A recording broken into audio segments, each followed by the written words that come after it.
chapter 22, part 8, and most assuredly the last part.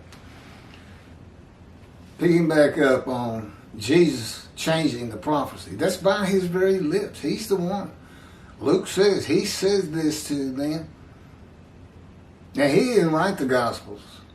You know, we don't even get the first Gospel of Mark, until 40 years after his death.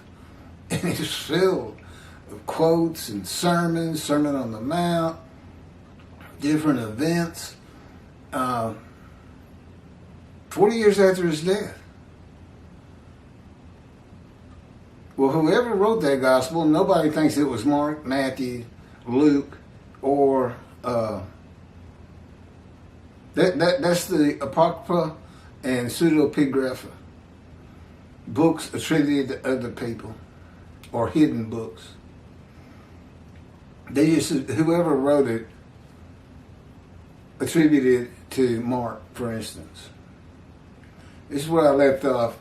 Jesus says all things written by the prophets concerning himself are accomplished by his riding an ass into Jerusalem to be delivered to the Gentiles, mocked, scourged, put to death, and rise on the third day. No prophet of the Hebrew Bible wrote this. None.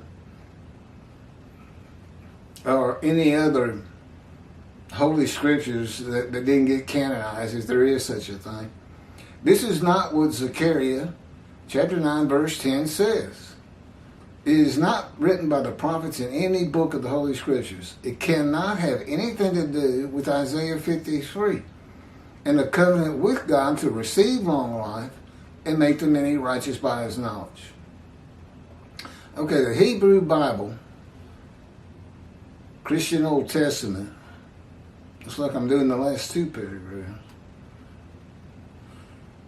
Great Scroll of Isaiah, Apocrypha, and the Pseudepigrapha are all the possible scripture that Jesus could be referencing, and not one book mentions a son of man, God's righteous servant of Isaiah 53, son of God, a man who is God, or any man to be delivered to the Gentiles, mocked, scourged, and put to death, a man who dies for the sins of other men, any man who is to rise from the dead on the third day, or a man who is sacrificed or made to sacrifice himself by God.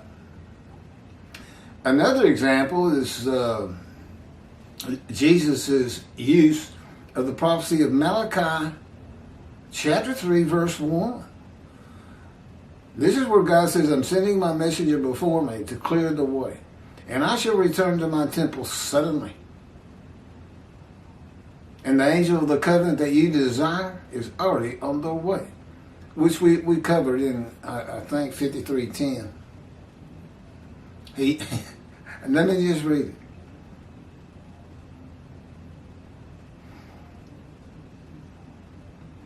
Okay, it's his use of Malachi 3:1 to describe his cousin John the Baptist as being Elijah, who historically and by the scripture could not be him.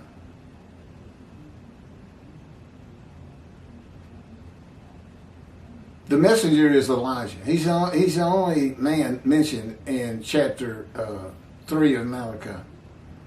He's the messenger.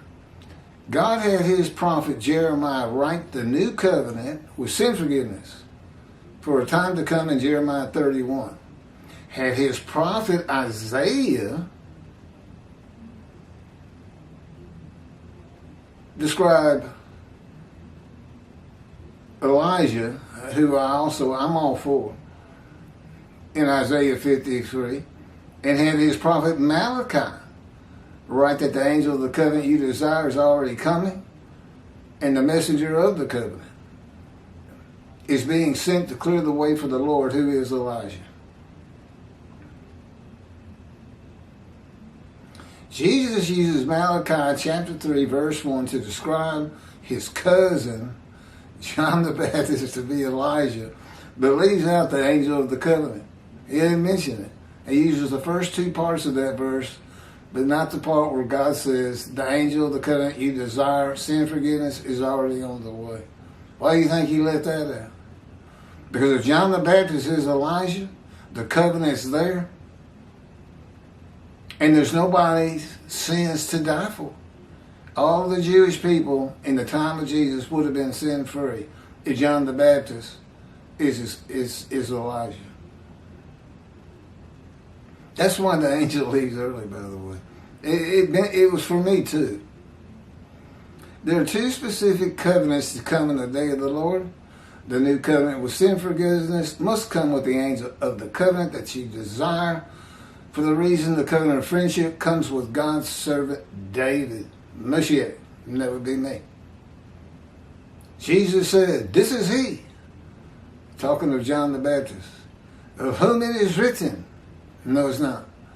Behold, of whom it is written, behold, I send my messenger before thy face, which shall prepare the way before thee.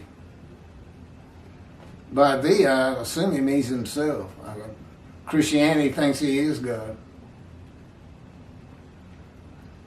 Jesus is saying that John was clearing the way for Jesus as the Lord, as the Son of God, or God incarnate, and a renowned teacher of the Scripture at synagogues as a young boy. Jesus knew that the Jewish people were without sin if John was Elijah. And in the book of Hebrews, he confirms that what he says is, and it's false, he says in the book written of me, and there's no such book, that God prepared his body for human sacrifice, no longer wanting animals for sin. So, he said it.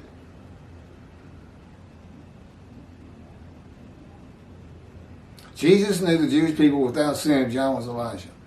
That is why he did not mention the angel of the covenant. More deceit. He cannot die for the sins of the Jewish people if they are sin-free. God forgives by his written word. He did it for the exiles, 13 tribes. And now he's doing it for the Roman dispersal, the diaspora.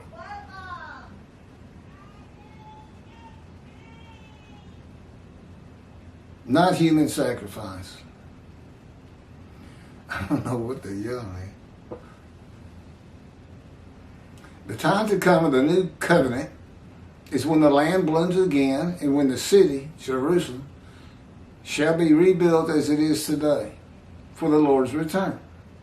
A time to come when the Jewish people are never uprooted and overthrown again. There's a caveat to that. So long as the third temple's built on Mount Zion, not the Temple Mount. He doesn't want anything to do with it. Too small, tainted with Islam, and controlled by Jordan. Certainly we can find a big tract of land on Mount Zion.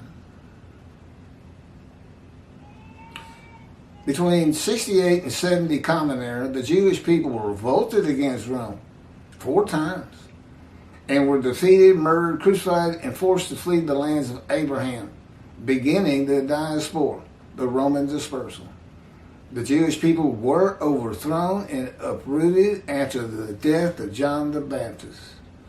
The scripture says that's not supposed to happen. Not only that, God is in his temple in the times of Jesus. Malachi 3 doesn't even come into effect.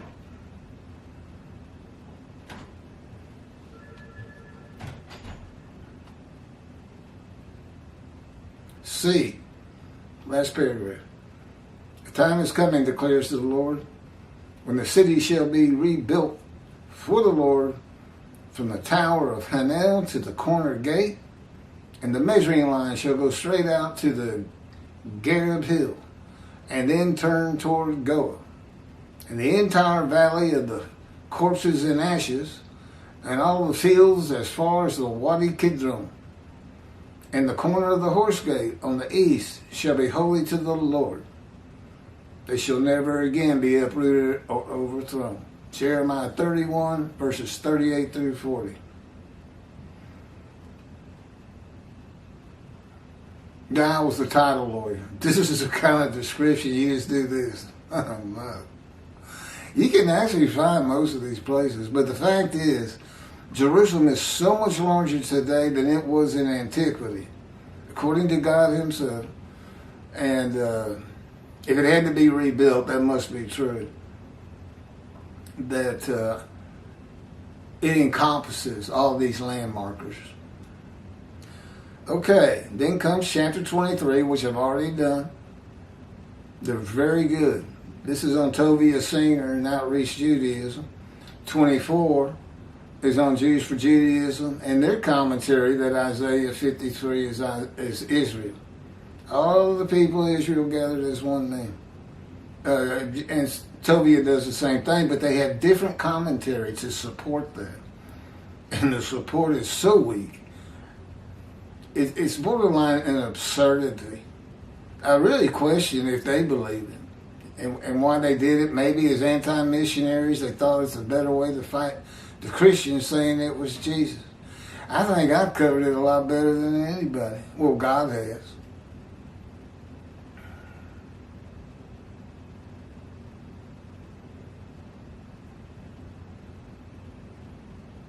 So anyway, we're going to be moving to chapter 25. I'm trying to get, it helps me if at the end of the video, and that's it for 22, I give the title for the next chapter.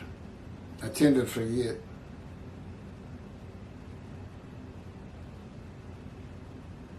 You want me to go ahead and shut it off? I can find this.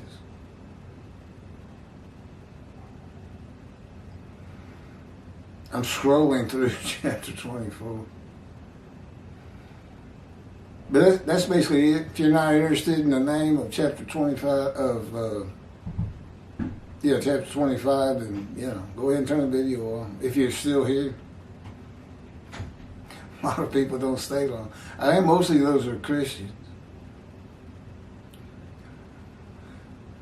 I've had Christians follow me. I'm like, so have y'all actually read anything I say about Christianity? It's the resurrection of the dead. Another false teaching. It's got to be straightened up. Thank you for watching. Tell all your friends. Tell your rabbis. They're dismissed.